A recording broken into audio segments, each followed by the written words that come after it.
first revealed, we got our first look at the Xbox showcase, including an in-depth look at multiplayer, zombies, and campaign. On first impressions, it was a good reveal, in my opinion. There's some significant changes with multiplayer that have kind of piqued my interest, so... Where is this? Where is this specifically? Screw it, we watching it. Let's go. We're going to be going over everything now. Nice little bundle for you here. Here's the headlines that I think you will care about the most without the fluff. Let's get into it. Campaign Zombies multiplayer are all using this new system they're calling Omni Movement. This means that you can sprint in any direction, front, obviously, sideways, backwards. You can also dive in any direction. You can dive onto your back. You can move around when you're on the floor. So it's kind of like a mix based on what they showed between something like BF5, Helldivers 2, Max Payne 3. Gave me those kind of vibes. And the approach... See, this clip right here made me think of that, specifically Max Payne vibes. And seeing that this character right here go in circles like here on the on with the Omni movement on, that is dope.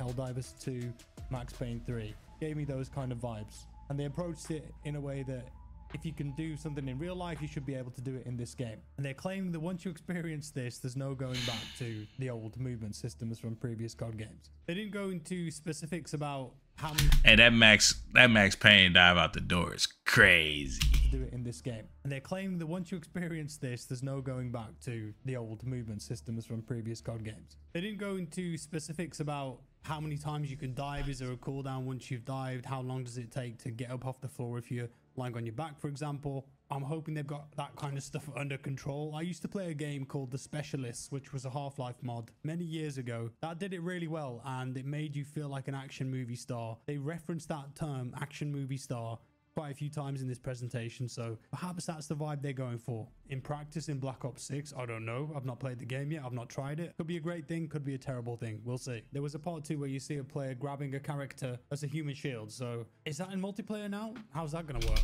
Meek shield in Call of Duty would be crazy. On top of the Omni movement, they have this new thing called intelligent movement with the goal of reducing button presses for the player. And these are assists that you can turn on and off, or you can mix them. You can have sprint assists, mantle assists, and crouch assists. I assume it means that if you just hold forward and there's an obstacle in your way, that you can vault it, will just vault it without you having to press anything apart from forward, crouching into holes automatically, proning automatically perhaps. And they're saying that the player movement is more connected to the world than ever. They've got this system in the game now called corner slicing, which apparently real Spec Ops soldiers use, where you'll round a corner and your weapon will then automatically rotate in the direction that you're rounding that corner. And based on how slow or fast you're moving, that will change and reflect that, so you're ready to shoot whatever's around that corner quicker, I suppose. You're going to be able to adjust the HUD as well. This is pretty neat. So I like that part. Customize the HUD in any way you like. You can move the minimap. You can move where the guns are, the icons are. Have it really clean. You could streamline it. You could have it so your HUD's completely turned off in the non-hardcore normal game modes if you want to experience that immersive playstyle. Theater mode is coming back. I didn't expect that one, but they've actually brought it back. Will it come to Warzone? No. Fingers crossed. That'd be a great feature. In terms of progression, they're bringing theater mode in Warzone would be pretty dope. That would be pretty dope. Prestige back. They said that leveling and XP, it matters more than ever to players. And there was a lot of love for the old prestige systems in COD games. So they're combining the best of the best from previous systems and putting it at launch in Black Ops 6. So you get to the max level, which is 55, and then you get the choice to prestige, reset to level 1, go through all the unlocks again. There are 10 prestiges in total with unique rewards to them. So you can put them on your banners, gun charms, that kind of thing, I expect. But then when you get to prestige level 10, you get the option to prestige master, which has an additional 1,000 levels to grind through and a reward at the end of that. I don't know how many people are going to get that. That's pretty crazy, that amount of playtime, but I'm sure many people will. The multiplayer will have 16 all new maps at launch. This is exciting for me. Modern Warfare 3 didn't do it for me because I'd played all the... I completely agree, because it was just the same maps. Like, we've already played these. You recycled stuff. You gave us nothing new. Those maps so many times in the past in MW2. But this will be 16 all new maps at launch. 12 core maps, which will be 6v6, and 4 strike maps, which can be played either 6v6 or 2v2. And they're going to feature classic 3-lane maps. They'll have fast, frenetic, smaller maps, but also medium-sized too. And from what they showed in the trailer, it kind of looks like there can be day and night variations of them. There's going to be a ton of new weapons too, brand new to the franchise, with a unique mix, they said. dozens of new unique attachments for every gun, so you can customize your playstyle, but they're all going to maintain the feel and tone of the era. It didn't look like that the skins that you've got in Modern Warfare 2, Modern Warfare 3, and Warzone are going to carry across either to this, so I don't think you're going to see Nicki Minaj running around on day one. Maybe they're going to making a Black Ops game actually look and stay and feel like a Black Ops game. And related to that, there will because Nicki Minaj and 21 Savage run around is pretty random. be some classic Black Ops equipment. The Funny, but random. The XD will be back. The tranquilizer traps, adrenaline stims, homing knives, disruptor. So there'll be some familiar stuff with the new. They made a point to talk about the hitboxes or hit zones on characters too. So in the past, it's been 4. But in Black Ops 6, there's going to be 9 different regions that you can hit. I don't know how this is going to affect the time to kill in the game, but hit registration might be a bit more accurate if there's more hitboxes on the characters. And they say that one of the great consequences of this is that they can have some pretty awesome looking cinematic radic. A joke that they couldn't reveal anything yet. The full reveal of multiplayer is going to be August 28th at COD Next, and they've got an open beta in fall for the game, and launch will be October 25th. I'm guessing Warzone stuff will be December. There's rumors that Verdansk is coming back, but nothing set in stone. No evidence of anything confirmed just yet. The zombies announcements got a really great reaction. So round-based zombies is coming back, and they're returning to the Dark Aether storyline. At launch, there's going to be 2 maps to play, with many new and old features returning. You can play as your own operators if you like, but there is a set crew, and if you play as the set crew, you're going to have specific story moments and dialogue between the characters. So it feels like what they've put on the table for zombies is what the fans are after. I'm definitely interested in trying it this time around. It looks like this game is running on the latest COD engine, so the graphics are pretty decent. They went into how they're using photogrammetry a lot, where they scan real objects and put them in the game, used heavily here. And apparently they've got real-time, true to actual life performance characters. Why does it look like they actually took their time on this one? Like, remember when Modern Warfare 2019 came out? That's the vibe it's giving. Fingers crossed.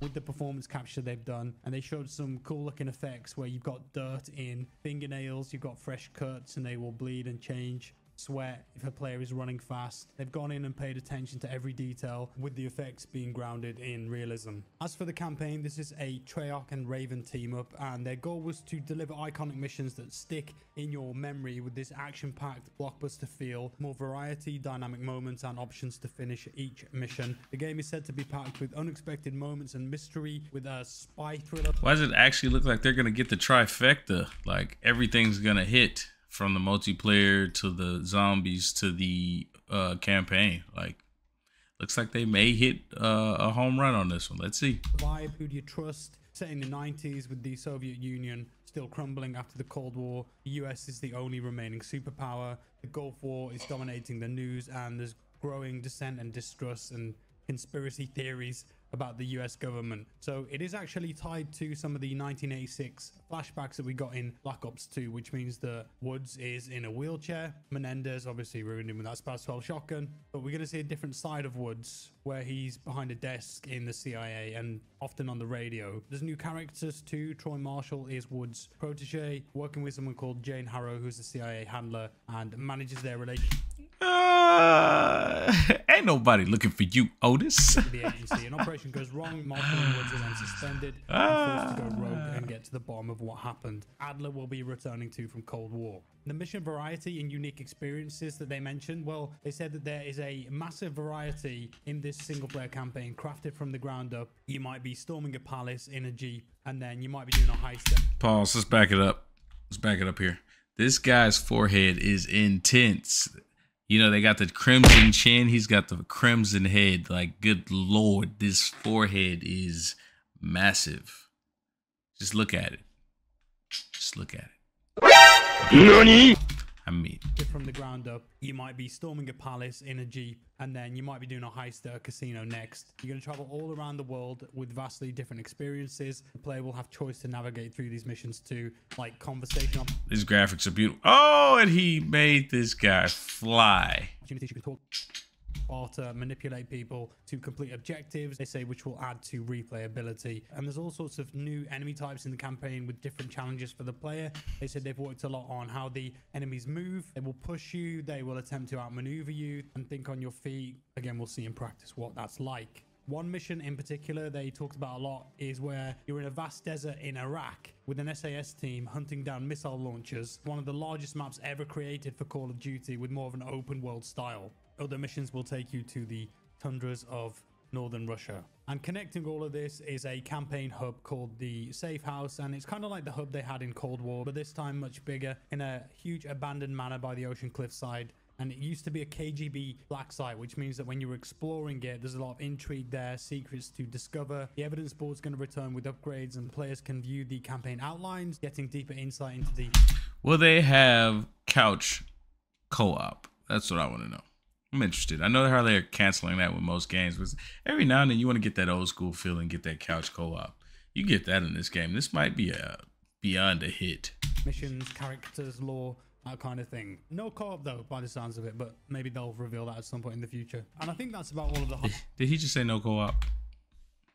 No co-op though, by the sounds of it, but maybe they'll reveal that at some point in the future. And I think that's about all of the highlights in my opinion. If you want to see the full thing, they go into a lot more depth than I just did. It's about 23 minutes long on the Xbox channel. But to me, those are the important things. It's a card game. It looks like a card game, right? But to me, the biggest thing is this new omnidirectional movement. I want to try that. And also there's some good quality of life changes to the multiplayer. I like the idea of 16 new maps too this time, rather than ones that I've played thousands of hours on. It does make me wonder if they'll have that omnidirectional stuff in Warzone. I imagine they will, because it's all supposed to be feeling the same, right? So Warzone might change a lot. Time will tell. But either way, guys, thank you for watching. Warzone would change a whole lot. Like, that's crazy. Omnidirection in Warzone. I'm interested. Yo, guys, let me know. I know we reacted to a lot of things. I'm probably going to chop this up into 2 parts. So if you see it in 2 parts, that's because it was a 20+ minute long video. Anyways, man, I was pretty invested in that. Y'all let me know what y'all think about that video and about Black Ops 6. If you guys are copping or not copping. Anyway, we're on the road to 3K. Also on the road to monetization. Again, we're getting back in blood. Getting it back in blood. You guys share, comment, like, subscribe, all that good stuff to get us back monetized, so where I can give you guys content even more consistently than I'm about to start giving you right now. So let's get it. Let's go. We out of here. Peace.